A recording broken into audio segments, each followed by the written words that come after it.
Tập tắc bông đã thấy cho lấy nhầm đã lập bay bông còn này việc rừng không bông đã lập bay bông còn nó du phơi bữa nướng ấy bị chập phơi chẳng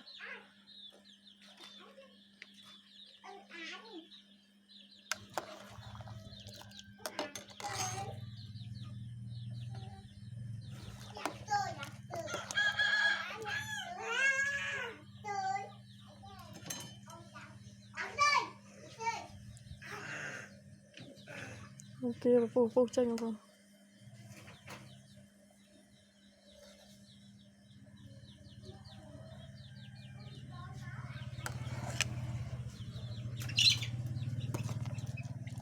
mình lo thấy cho đau không ơi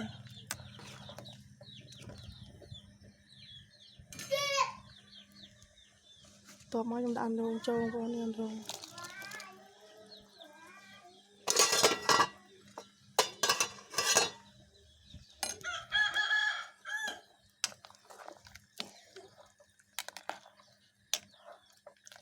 luôn chơi với phụ sân con chẳng những đã lại kia cháu